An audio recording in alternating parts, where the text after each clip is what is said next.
Assalamualaikum warahmatullahi wabarakatuh.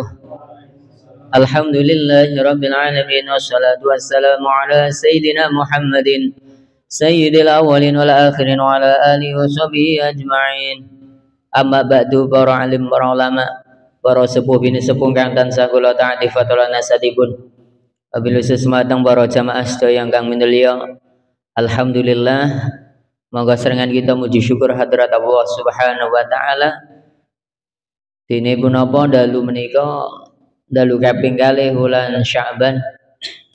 Kula panjenengan sami tasih barengan sehat walafiat alhamdulillah. Muga ingkang kita lampahi dipun tampi dening Gusti Allah. Amin ya rabbal alamin. Shalawat salam kita tercurahkan Nabi Agung Muhammad sallallahu alaihi wasallam. Muga kita angsal syafaatipun yaumil qiyamah. Amin ya rabbal alamin. Moga serengan niat ingsun ngaji karena Allah Subhanahu wa taala. Niat ingsun ngaji dari perintah Kanjeng Nabi Muhammad sallallahu alaihi wasallam. Niat ingsun ngaji ngurip-nguripi agamanipun Allah Subhanahu wa taala. Niat ingsun ngaji kados dene niatipun para salafun shalih kene ngaji. Muga sithik-sithik ndadosaken tambah takwa kita marang Gusti Allah. Amin ya rabbal alamin. La hadina wa la ghanatin salih wa la hadratin Nabi Muhammad sallallahu alaihi wasallam. Wa khususan musannafil kutubil lati ta'lamnaha wa 'allamnaha radhiyallahu anhu khususan. Nah khususan ya Allah. Saya Haidh bin Muhammad bin Syekh insyaallah. Al-Fatihah. A'udzu billahi minasyaitonir rajim. Bismillahirrahmanirrahim. Alhamdulillahirabbil alamin. Arrahmanir rahim. Maliki yaumiddin. Iyyaka na'budu wa iyyaka nasta'in. Ihdinas siratal mustaqim. Siratal ladzina an'amta 'alaihim ghairil maghdubi 'alaihim waladdallin.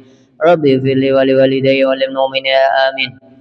Bismillahirrahmanirrahim. Qala al-musannif rahimahullahu ta'ala wa nafa'ani wa iyyakum bil ilmihi wa sikamati wa judi wa sabri wa alamati wa karamati wa syafa'ati bidraini amin. Allahumma amidna bimadadi sayyidil mursalin. Alhamdulillahi rabbil alamin.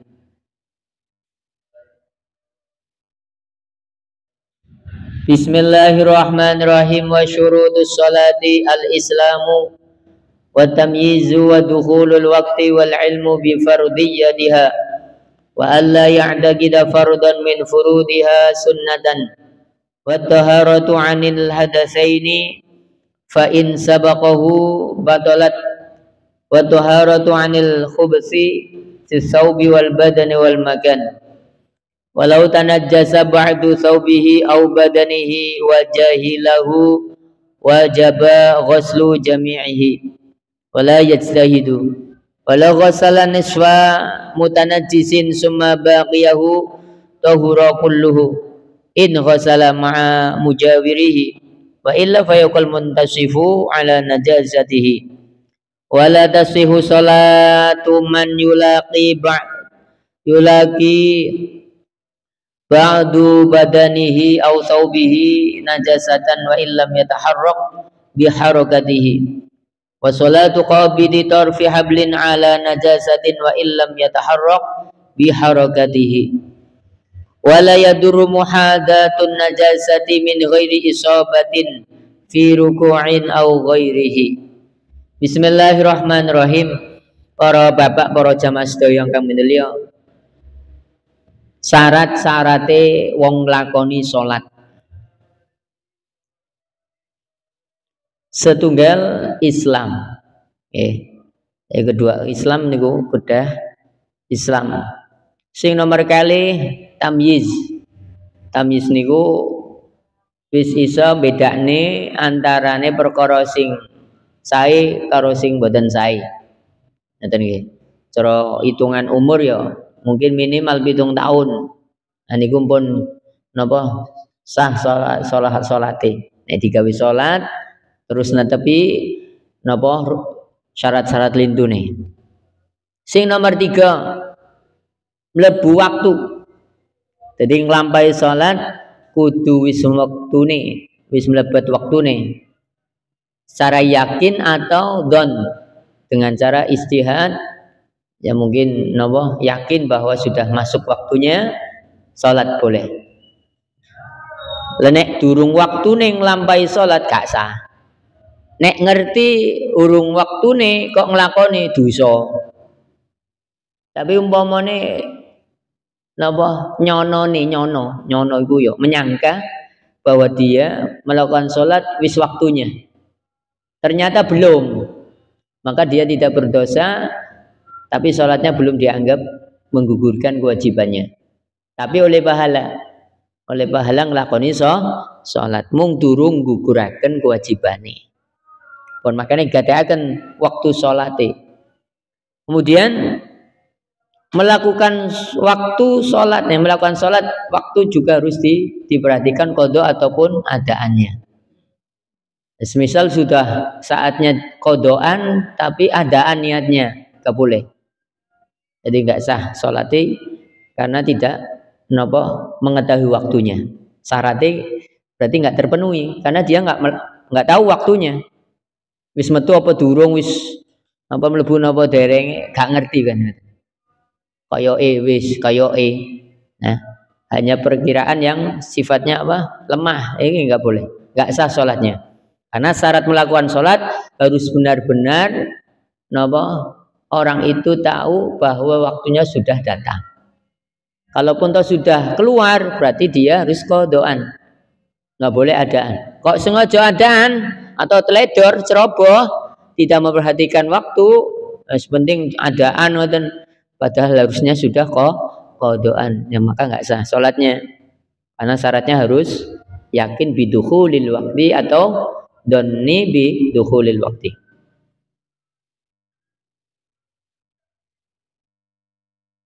Kemudian syarat yang selanjutnya adalah wal ilmu bifardiyatiha.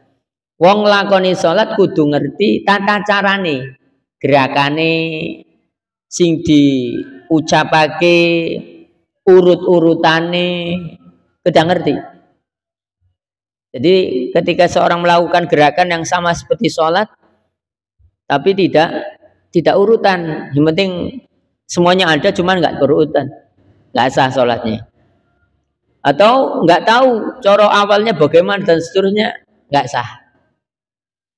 Tapi kalau kamu nggak tahu tapi mengikuti, ya ini boleh. Jadi cara melu-melu lah nanti. Berarti ada pergerakan yang diketahuinya. Ini penting harus diketahui bahwa sholat itu adalah ibadah yang memang ada ucapan juga ada gerakan.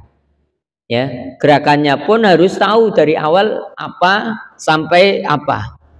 Terus kemudian yang wajib diucapkan itu apa dan apa harus tahu. Ya, walaupun toh nggak hafal misal tapi tahu.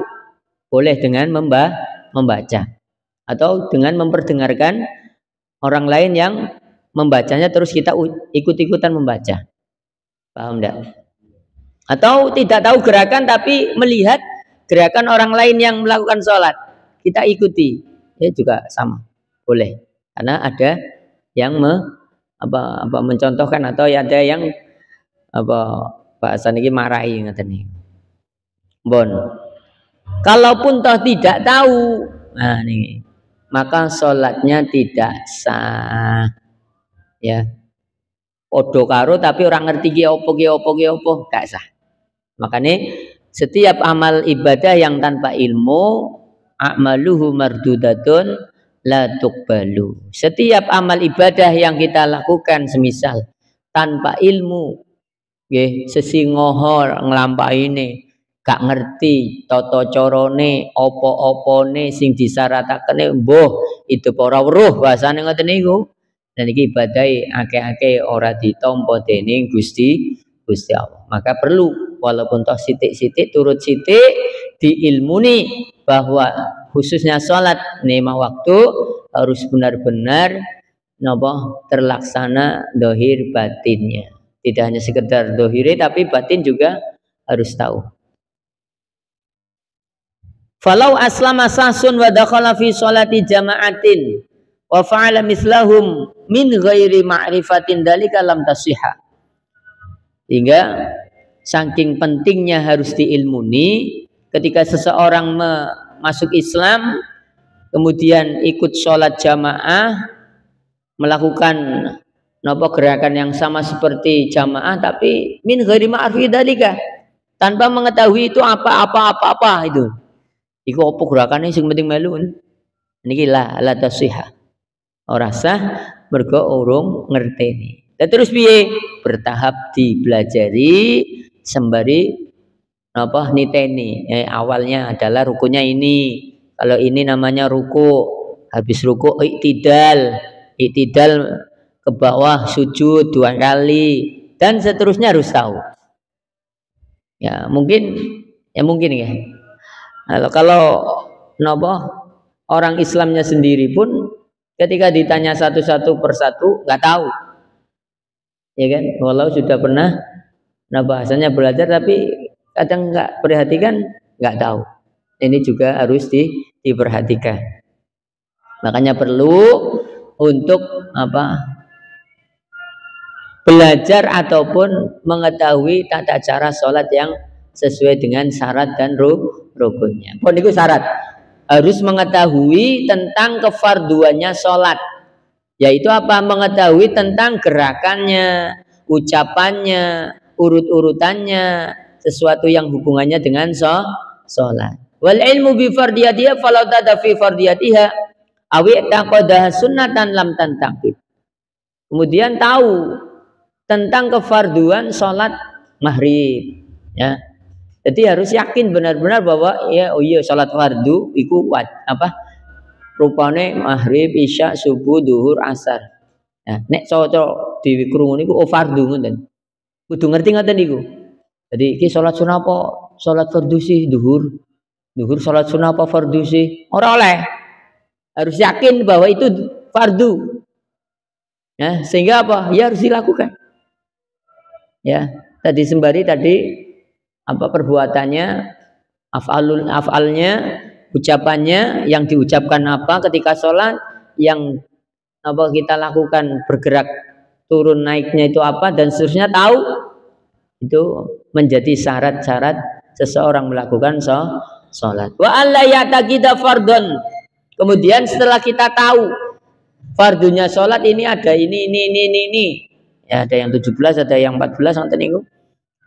Maka ketika sudah kita ketahui semua itu rukun, semua itu fardu, mulai niat takbiratul ihram, berdiri bagi yang mampu dalam sholat fardu, Fatihah, ruku, tumakninai, iktidal, tumakninai, sujud 2 kali, tumakninai, duduk di antara 2 sujud, tumakninai, tasyahud akhir, maca sholawat, terus salam, tertib. Semua itu harus benar-benar diyakini, harus dilakukan, yaitu fardu. Jangan sampai kefarduan sholat yang sudah kita ketahui, kita yakini salah satunya hanya sunnah tok, umpomo. Ya, yang seringkali mungkin menjadi perhatian adalah membaca Fatihah. Membaca Fatihah bagi makmum wajib. Nah ini, kalau si makmum meyakini bahwa maca Fatihah karena menjadi makmum tidak wajib, ora sah salate. Ya kadang kan iki sing kadang nggih maksudnya seseorang statusnya menjadi makmum, bahasanya mungkin ada perasaan bahwa Fatihah itu nggak wajib karena sudah ada yang menanggung. Padahal semua wajib. Fatihah ya wajib dibaca bagi makmum yo, bagi imam yo, sholat dhewe kan apa maneh. Kecuali makmum masbuk, ngoten nggih. Itu pengecualian. Tapi secara umum nek wong iku sholat dadi imam kah, dadi makmum kah, sholat munfarid niku sholat sendirian kah, tetap wajib membaca Fatihah. Kalau ada seorang makmum meyakini Fatihah tidak wajib karena sudah ditanggung imam, secara umum nggih, sanes makmum masbuk niki batal sholatnya. Ora kanggo sholate, ora sah sholate. Karena apa? Dia meyakini sesuatu yang fardu tidak fardu. Paham kan? Kecuali orang itu meyakini sesuatu yang sunnah menjadi fardu, boleh, malah lebih baik. Maca tasbih sunnah ya, maca doa iftitah sunnah, tapi dia yakini wajib sholat kudu maca doa iftitah, luwih apik niku. Sholat kudu maca tasbih subhana rabbiyal azimi, kudu maca rabbana lakal hamdu, kudu maca subhana rabbiyal a'la, rabbi fili warhamni wajibuni ila akhirih. Kok nyekotaken wajib? Gak apa-apa, malah luwih apik. Senajana maca kabeh niku wau sunah hukume. Maca surat sakwise Fatihah diyakini wajib. Aku kudu maca surat sakwise Fatihah, surat iki wajib ki kanggone aku, ngomong gak apa-apa. Lebih baik karena apa? Menambah pahala dengan dia membaca surat lebih dari Fatihah itu. Paham ndak? Paham nggih? Jadi khususnya jadi makmum nggih. Jangan meyakini bahwa Fatihah enggak wajib karena saya jadi makmum sih. Kan sudah ada imam wakilaken bae ngoten, mboten pareng. Nanti enggak sah salate sampean karena tidak menetepi syaratnya salat. Gak oleh meyakini fardu dadi sunnah. Fatihah fardu.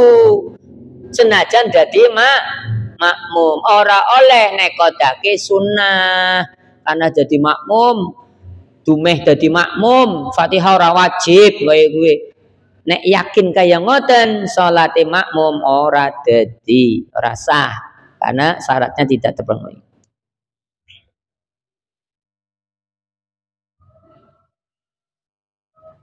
Paham nggih? Wa taharatu anin hadatsain. Kemudian syarat salat selanjutnya adalah seseorang itu harus suci dari hadas kecil dan besar. Jadi nglakoni salat kok isih duweni hadas cilik, yo gak sah. Mari-maring napa? Jeding, olah. Ya, buang air kecil atau besar habis itu istinja cewek langsung sarungan mushola. Urung wudu, yo gak sah. Ya, kan suci Pak, iyo suci dari najis tok, tapi belum suci dari hadas kecil dan besar. Ataupun belum mandi besar, seseorang melakukan sholat juga nggak sah karena dia masih punya hadas besar. Jadi nek durung wudu berarti wonge isih duwe hadas cilik. Nek dhek duwe hadas gede, mari ngoten niku nglampahi sing junub kok durung adus gede berarti sih duweni hadas gede, gak oleh sholat. Paham nggih? Berarti apa? Sholat syaratnya harus suci dari hadas kecil dan besar dengan cara kalaupun toh hadas kecil berarti dia harus wudu dulu. Kalau punya hadas besar dia harus mandi besar dulu. Nah sekarang misal wudu nggak bisa, tayamum nggak bisa, lantas bagaimana sholatnya? Ya tetap sholat, kan sucinya nggak ada, tetap sholat. Yaitu apa? Faqidud tahurain. Jadi sholatnya orang yang tidak punya dua toharoh, yaitu wudu dan tayamum. Dia nggak bisa.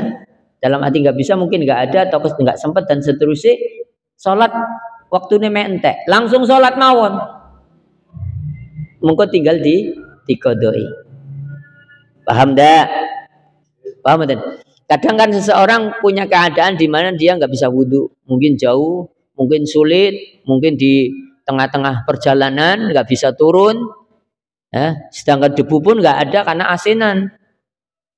Mau ngambil debu dari mana, wong AC semua, airnya juga stoknya nggak ada, ya kan deh?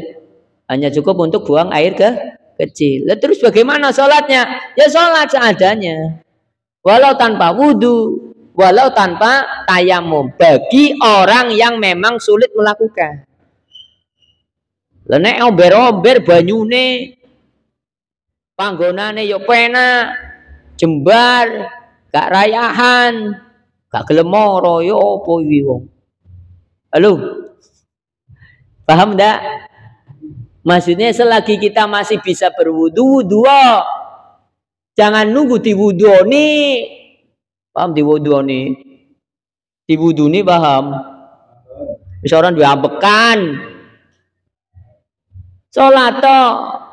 Ya, salat kudu duwe wudu. Nek orang duwe wudu rasa salate. Sengaja dosa. Nek orang ngerti, gak apa-apa, gak dosa, tapi salate urung kanggo. Paham mboten?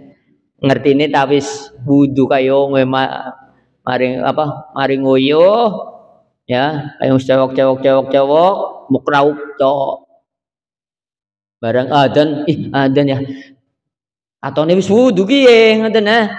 Sarungan, wis rampung salat. Mau durung wudu ya jebule ya. Ora rasa salate mau. Maksudnya ora rasa dalam hati ki urung guguraken wajiban. Paham ya? Nah, durung ngagul kewajiban dan dia tidak berdosa karena tidak tahu kecuali tahu. Paham dan faqidud dahurain. Nah, kemudian ketika seseorang tengah-tengah sholat, di tengah-tengah sholat dirinya batal sholatnya. Padahal ada makmum dan seterusnya. Langkahnya bagaimana? Untuk bisa kita keluar untuk wudhu kemudian mengikuti jamaah lagi ya. Nah, maka sunahnya adalah memegang hidung. Nanti sambil ngadep biar nanti orang-orangnya nyisih ke. Tahu bahwa oh wong iki batal ke. Arep mburi salate batal iki. Kita yang menjadi makmum harus tahu kondisi itu. Oh iya berarti wonge batal ki arepan metu ki. Sampeyan dalani. Gawe dalan ben metu wonge. Itu kesunahan. Lah nek ora apa-apa dadak nggih, dadak bablas dihalau boleh. Kan ketika ada orang sholat ada lewat, sampean kudu ngono. Ngalang-alangi, gak oleh iki salat iki. Pindho maneh, Jo. Ping 3. Ya. Enggak, karena ada apa hal yang anu nih, ya. Tapi ojo ngantem, Pak. Paling yo rada di ya nemen ya. Tukaran ya ora apa-apa ya. Niki, nah haram masalahnya ketika melewati orang sholat tanpa batas nih, apa sing enek batasi kok lewati ya, haram. Kecuali memang enek batasi terus sampai lewat ya kayak gini ya batas nih, ngarepe gak apa-apa, sholatnya nang ini, penting sudah dibatasi. Mbon niku diantara nih. Jadi syaratnya wong sholat kudu suci teko hadas cilik hadas gede. Fa'in sabaqahu batolat. Nah, ketika sholat kemudian ngentut, kemudian nyun sewu, ya ngayal dadekaken metune batal sholate. Karena dia sudah mengeluarkan hadas kecil. Wa taharatu anil hubsi fi saubi wal badani wal makan. Kemudian syarat sholat selanjutnya harus suci dari najis. Najis yang dimaksud adalah najis yang tidak dimaafkan. Kalau najis yang dimaafkan nggak apa-apa. Seperti hanya lalat ya, lalat mencelok. Nah sampean ireng-ireng ngoten niku, nggak apa-apa.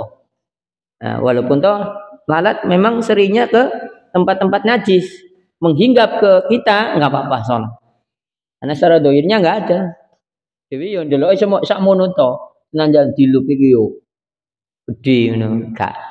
Atau saking sedikitnya, atau saking nggak bisa menghindarinya, saking banyaknya umumul balwa, misal nggih, bahasane napa? Kathah ngoten mboten saged dihindari, gak apa-apa salat. Ataupun salat di itu ada najisnya kita sejadai, yang penting di bawahnya, ya nggak apa-apa. Atau kita sholat menggunakan alas sandal, kita injek, najan di bawah sandal najis, nggak apa-apa, paham enggak? Jadi umpamanya berarti sholat nih, dalam keadaan di apa? Di tanah nanti ini sandal dicopot, terus diinjek nih, ojo dinggu, nih dinggu ki sandal ngisori najis, yo rasa, mergo nganggu, nek pengen dicopot terus diinjek dhuwure, Injek dhuwure trek salat. Gak apa-apa alase sandal niki senajan ngisore ana najise. Sing penting ora nang dhuwure. Paham ndak? Atau dikerdusi, atau dikarpeti. Di atas karpetnya. Yang penting dan juga badan, badan harus suci dari najis, termasuk mulut, termasuk telinga, termasuk hidung. Nek mimisen ya batal, ya, paham enggak? Terus muntah, muntah atau gumoh, iya batal sholatnya. Nggak apa-apa, mulutnya najis. Tapi membatalkan wudu nggak ada? Nggak boleh. Najis toh enggak sampai ya. Kemu toh, kemu. Nah, kemu. Paham enggak? Mulute misal nggih. Godres lah metu gede kan berarti bercampur. Mulutnya najis nih. Mudah najis nggih, mudah najis, batal salate. Toh nyun sewu telinganya kadang melet dan seterusnya. Dan terus piye disumpel. Nah, sadurunge salat. Paham den? Nah, tapi kalau misal poso-poso ya aja disumpel. Nah, disumpel batal. Posone maksudnya. Ya, menghindari itu. Termasuk mulut, termasuk telinga, termasuk hidung juga harus suci dari najis. Walaupun toh ketika kita membasuh anggota muka, ini tidak wajib untuk membasuh mulut. Telinga pun nggak wajib untuk dibasuh. Tapi karena najis, ya sangat diperhatikan dalam hal keabsahan sholat, maka batalkan sholat. Ya, syaratnya harus suci dari najis di pakaian, di badan atau tempat yang dibuat sholat. Termasuk seseorang yang pakai sesuatu yang bergerak dengan gerakan dirinya kok terkena najis, maka otomatis najis. Misal sorbane nglembre, ujuke ono najis gak oleh. Utawa cekelan iki, ya. Cekelan iki sing pojoke enek najise. Paham mboten? Jadi enggak sah. Jadi memegang sesuatu yang najis enggak sah sholatnya walau kita enggak pegang najisnya. Tapi sesuatu itu ada najisnya. Makanya dengan sengaja. Iya, sengaja. Jadi memang ngemek atau nggawa itu enggak sah. Karena apa? Secara enggak langsung dia membawa najis, hamilun najasah. Ya. Kalau sholat terus kejatuhan perkara cecak. Batal. Gak bisa dihindari, Pak. Kecuali memang apa? Nyun sewu telek garing. Nah, ini harus diencal nih. Seketika itu. Paham enggak? Tapi kalau apa? Cecak, tai basah nggih, kan nempel, slep. Batal soalnya enggak iso. Ya. Enggak bisa. Masih ada masih. Nah, ini enggak dimakfu. Enggak dimakfu. Yang dimakfu itu yang kecil-kecil. Misal penting nggih. Baterai soalnya mental di cairan ini, ya kan, napa kecil, sedikit, juga nggak ada usaha dan seterusnya. Atau banyak tapi nggak ada usaha, berarti udun, pecah, plenyet, najan najis, gak popo, karena dimaafkan. Gebak lemut, batal pak. Oh enak ketiye, batal ya. Paham mboten? Nah niku sing dimaksud ora batal nek napa salat ketekanan najis tapi sing dimakfu. Sing dimakfu niku karena sedikitnya enggak kelihatan mata atau memang enggak bisa dihindari. Dalam arti wilayahnya memang semuanya kayak gitu.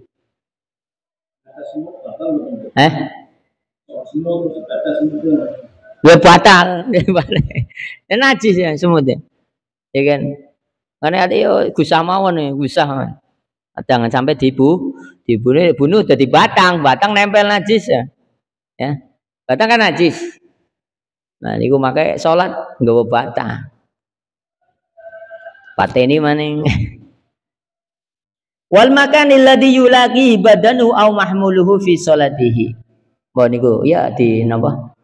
Dimaksimalkan dalam arti ya tadi. Sekira nanti kok menjadikan misal lembut ya osis dikeplak, ya digusah mawon. Ya cara didekati kan mabur dhewe. Walau tanazzasa ba'du saubi au badanihi wajahilahu wajaba ghuslu jami'ihi.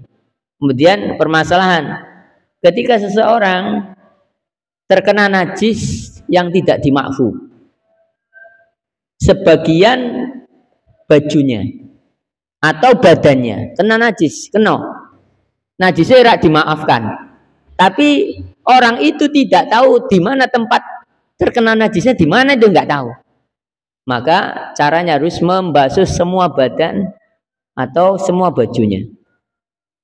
Yakin najis baju ini, cuman tempatnya mana nggak tahu. Yo kak oleh kayak ngene lah pantes gak oleh pantes kudu dicuci kabeh, dibasuh semua, termasuk badan. Najisnya nanti lalen gak ngerti, siram kabeh adus. Kecuali sudah genah pucuke, berarti yang disucikan ini saja, nggak apa-apa ya, yang lain nggak usah, karena yakin yang hanya sebagian ini toh. Tapi kalau sebagian nggak tahu di mana, maka semuanya wajib dibasuh. Wala yajtahid, dan nggak usah istihad dalam arti pantesin tadi ya kayaknya wow posisinya piye kok sing kena ndi, gak usah angel-angeli sampai enggak ditumbang waktu ngoten ya. Paham ya? Nah, itu. Walau qasalani suamu tanajisin summa baqiyahu tahura kulluhu. Ya. Kemudian misal mung sebagian atau ini dibasuh sebagian ini, maka ya sudah jadi suci semua. Karena yang genah-genah najis adalah yang separuh itu. Separuh itu dibasuh, disucikan, ya sudah suci semua. Paham ya? Jadi yang awal kan sebagian tempat ada terkena najis, cuman tidak diketahui, sehingga ya semuanya karena nggak diketahui. Karena nanti kalau ambil sebagian tapi nggak yakin itu, ini yang disucikan jebule dudu dan seterusnya angel maneh. Nah, makanya langsung mawon dikumbah kabeh disucikan semua. Nah khususnya ini Pak, ketika kita mau membasuh baju di mesin cuci ataupun di ember, paham enggak? Tolong dipisah yang najis dulu sama yang tidak najis.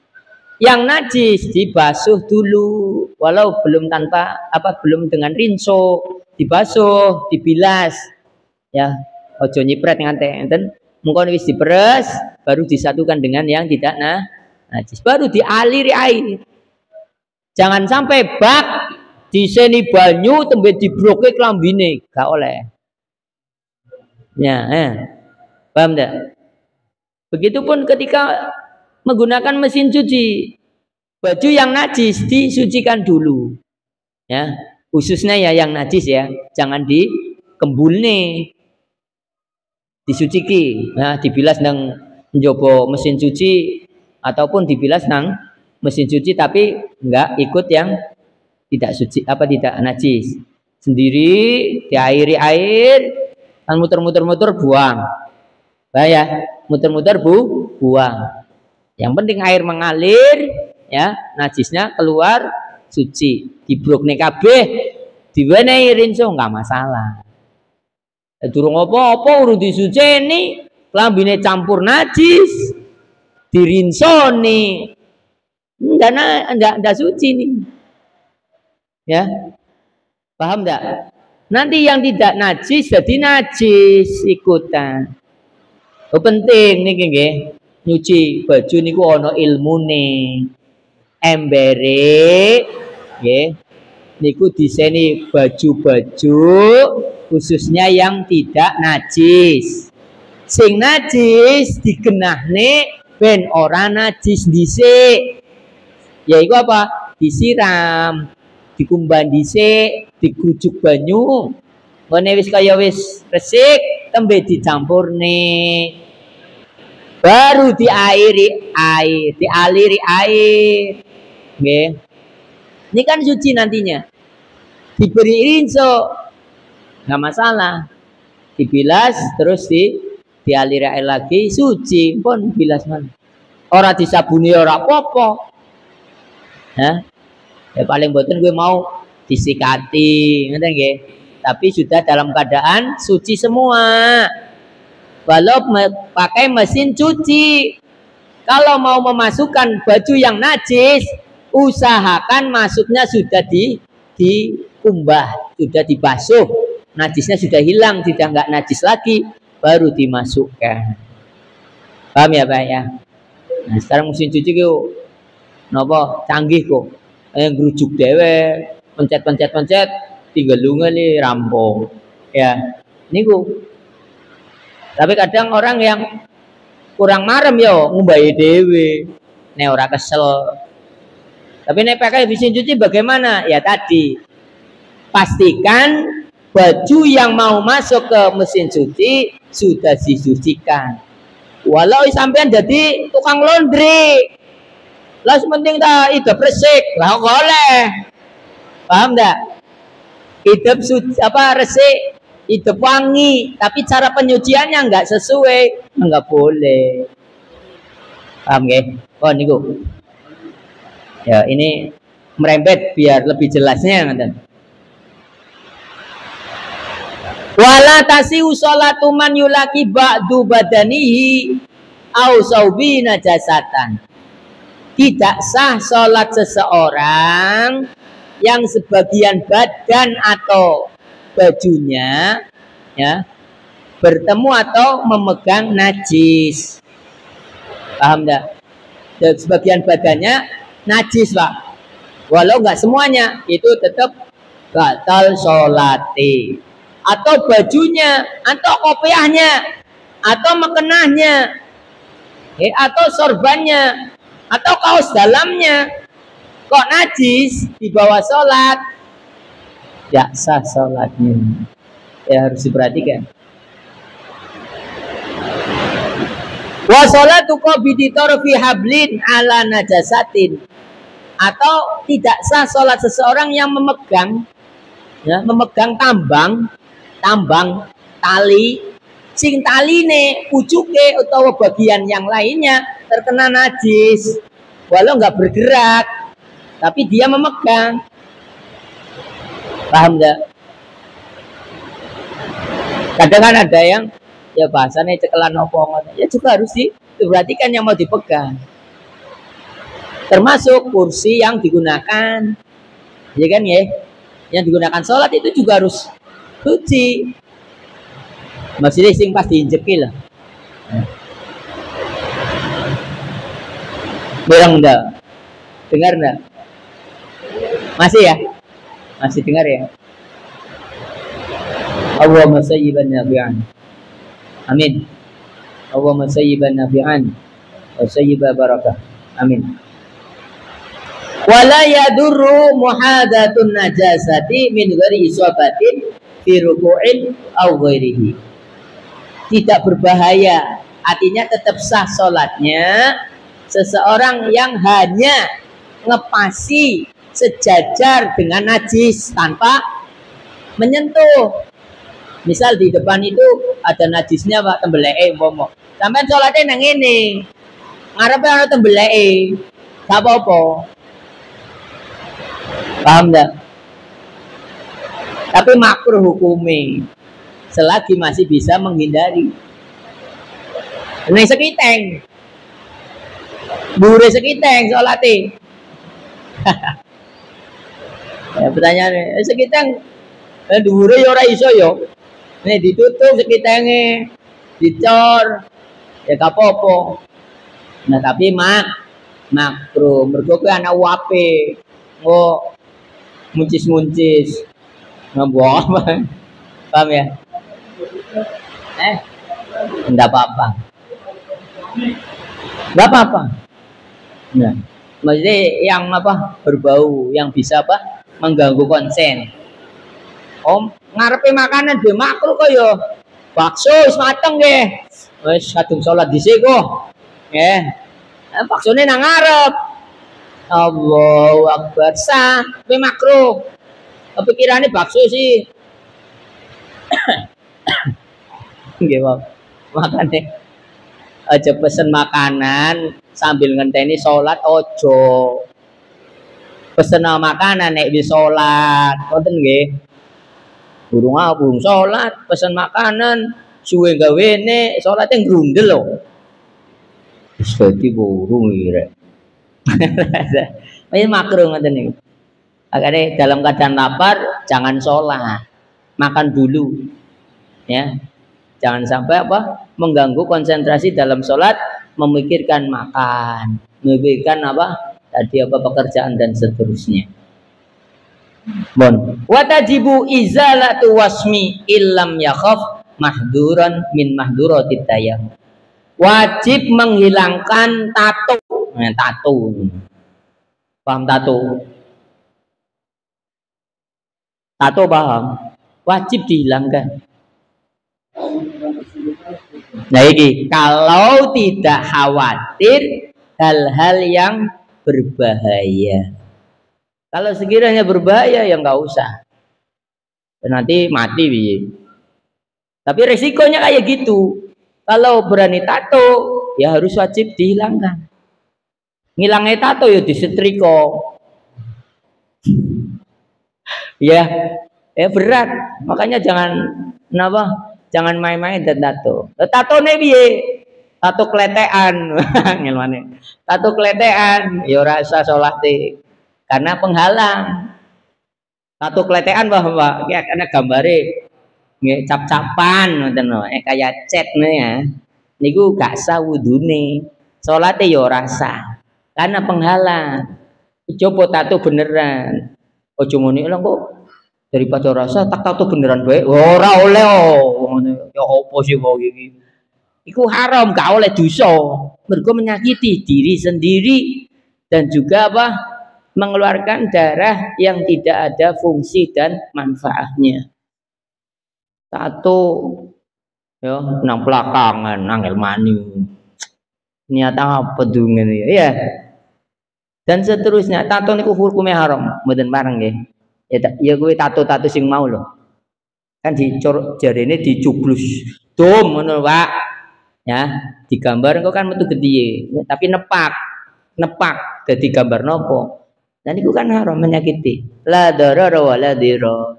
Dawuh Kanjeng Nabi, ojo nyakiti wong ya ojo gawe sakit terhadap diri sendiri. Paham dan dipukuli dhewe gak oleh. Nampek-nampek awak gede ya gak oleh. Apa maneh malah melukai diri sendiri apalagi melukai orang. Lah nek dibayar Pak ya kuwi mbuh bayarane piye ya tadi harus bijaksana ngaten. Ya, pasan ngaten. Nek biyen tatone nganggo kembang apa kayak putri panas sama ya. Itu kan ngoreng. Angel maning kuwi. Pun. Tapi kalau tato yang modelnya dicublus niku tetap sah cara wudunya karena di dalam itu bukan di luar. Tapi walaupun dosa wudunya itu wajib dihilangkan. Karena dia masih membawa dosa. Dosanya karena dia tidak menghilangkan. Dan terus piye? Ya harus bertobat terus susah. Tobat karena dirasa sudah nyeseli, tapi ketika mau dihilangkan nggak bisa. Dalam arti kondisi nggak memungkinkan.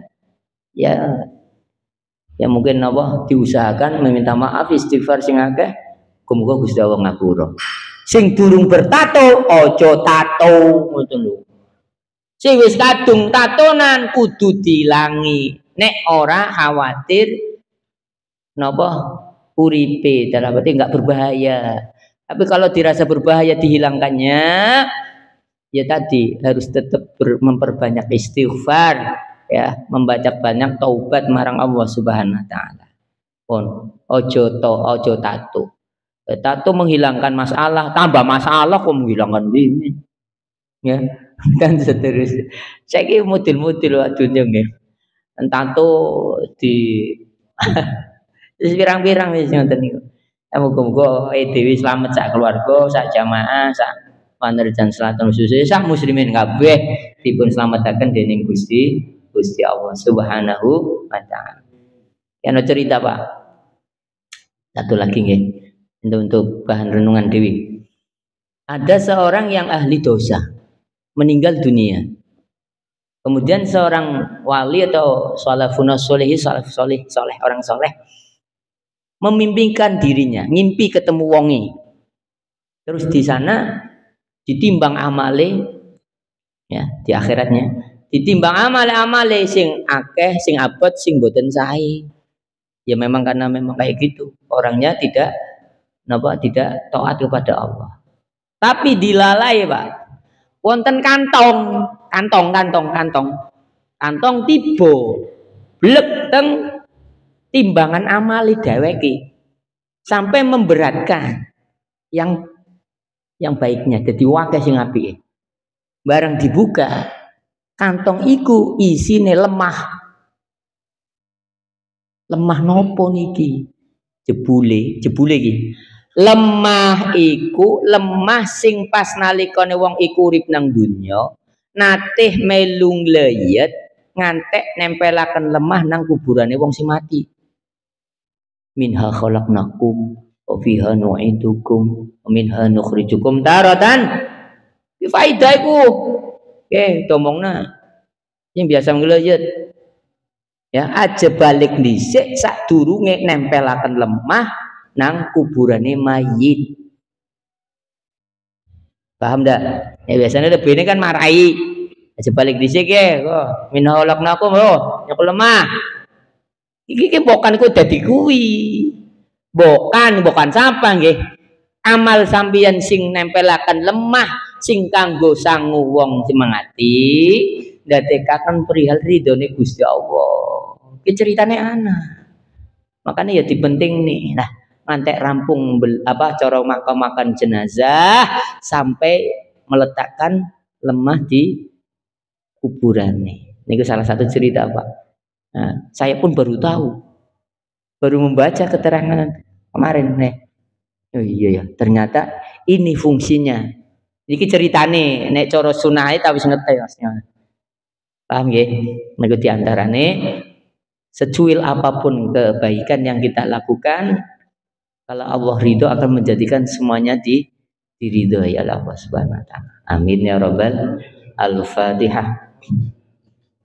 Bismillahirrahmanirrahim.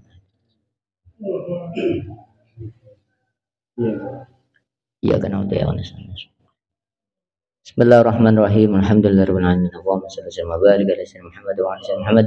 Allahumma fa'alna bi lamdana wa lam yunsin ya rabbana atina fid dunya hasanah wa fil nar. Allahumma barik lana fi sya'ban wa barik lana fi rajab wa sya'ban wa lana ramadan. Ma'asiyah wal afiyah rahmatika ya rahman. Sallallahu alaihi wasallam. Alhamdulillahirabbil alamin.